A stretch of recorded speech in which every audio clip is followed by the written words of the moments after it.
What's going on, everybody? Ryan from the MTG Homebrew Network here today, wearing the same shirt. I'm not, if you've seen me in previous videos, I've been batch recording today, so I'm getting a lot of my backlog done. But I'm going to talk about the deck that I play in tournaments, the deck that I really like to, jam competitive games with, and it is my Inti Madness deck.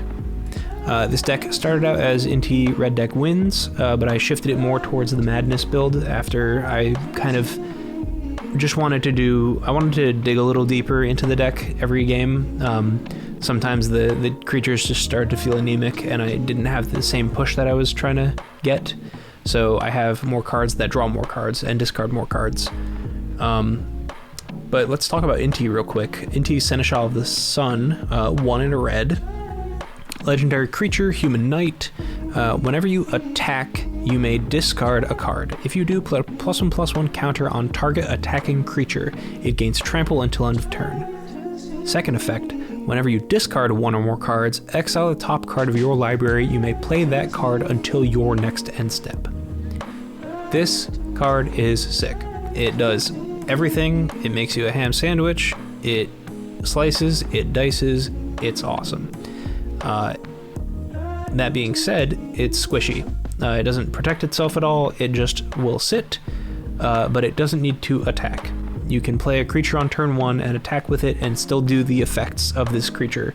Inti is good at attacking when you have a way to supplement it attacking, whether it be removing a creature that would block it or, having it be bigger than its normal 2/2 power and toughness. But it kind of holds the deck together, and it's just a ton of card advantage. And we are playing a ton of things that like to be discarded. Specifically, like Anji's Ravager is a 3/3. It attacks each combat if aimable. When it attacks, discard your hand and draw 3 cards. It digs very deep. And it has Madness 1 and a red, so you get a discount on it if you discard it instead of just casting it from your hand. If we are, attacking with a creature and putting a creature into play, we just, get a free discount on something that we would already be otherwise doing. Blazing Root Wall is my goat. I love that card so much. It's just a free 1/1 when you discard it, and you can give it +2/+0 only once each turn for a red. Very solid, good lizard, good boy. This deck is playing a lot of Phoenixes, like Bloodfeather Phoenix, as well as like Chandra's Phoenix, Detective's Phoenix, Flamewake Phoenix, Phoenix Chick. A lot of the cards that can come back from the graveyard pending an effect that happens. So like if you hit someone with Lightning Bolt, you get Chandra's Phoenix back. If you can collect Evidence 6, which isn't super easy considering this is tiny leaders, but if you can cast this with Bestow from your graveyard and it comes back and gives something flying in haste. Bloodfeather Phoenix has a very low bar. Cast an instant or sorcery and have it deal damage to an opponent, pay a red, bring it back, it gains haste. It's awesome. Phoenix Chick is just kind of a 1/1 4/1 with haste and flying, and sometimes later it's a 2/2 and it can come back from your graveyard. Lightning Phoenix, deal 3 damage, pay a red, you get it back from the graveyard to the battlefield. So it's a lot of stuff that is good in the graveyard and benefits you doing things that you're already going to be doing with Inti. We also have things like Flameblade Adept is going to get +1/+0 until end of turn. I do need to get the Mako in here. I'm not sure what I'm cutting for that, but just assume that I've done that by now. Probably over Phoenix Chick or something. We are also playing a bunch of fast mana in Lotus Petal, Rite of Flame, and Simian Spirit Guide to get turn 1 Inti if we can. Otherwise, we're just going to try to get turn 1 anything else, whether it be a Lightning Bolt or a Bomat Courier. We're also on Currency Converter because it's just a ton of value on stuff we're already doing. If we're going to be discarding cards, we should have some value out of them just by casting them or just being able to turn them into a treasure or a 2/2. Yeah, it's such a solid card.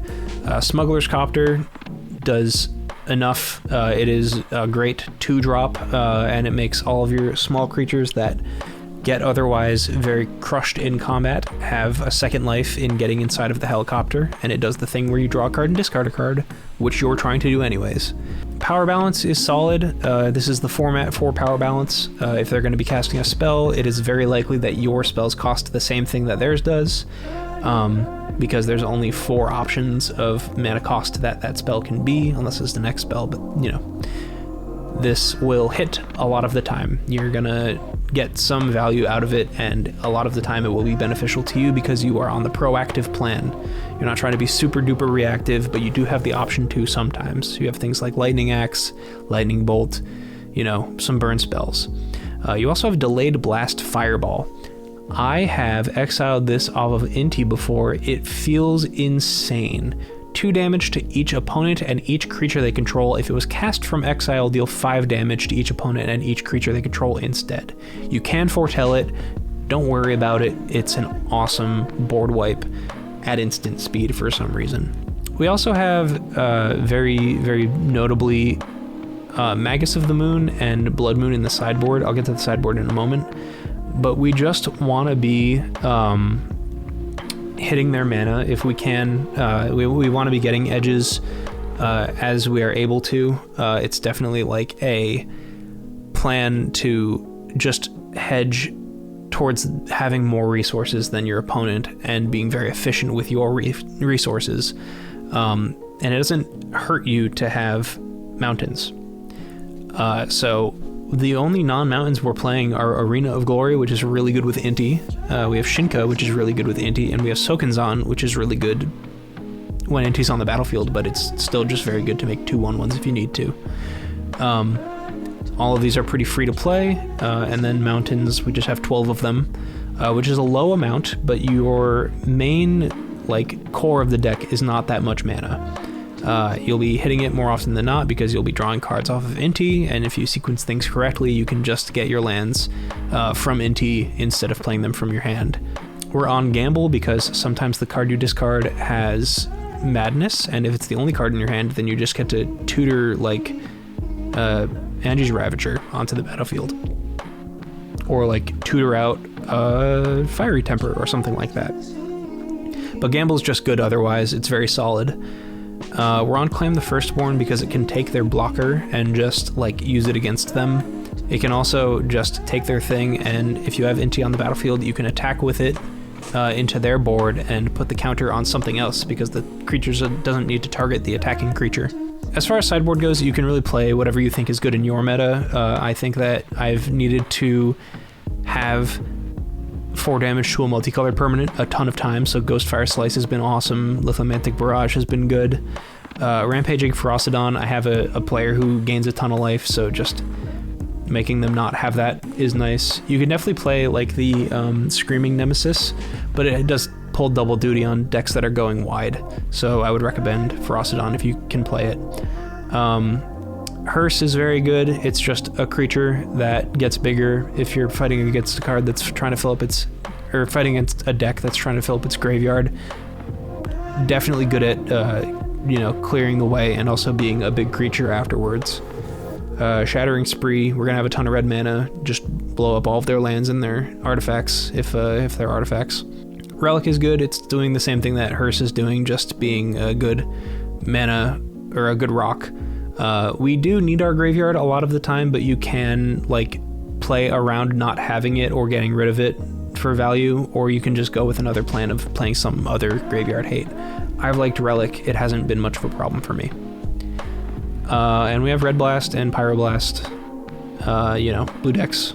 But yeah, this is just the deck that I like to bring to tournaments. I've, seen great success with it. I'm a big fan of the play patterns of playing the aggressive style, giving your opponent a problem to answer multiple times throughout the game, and then when they can't, you just win the game, and you hit them to death with a big red creature or something.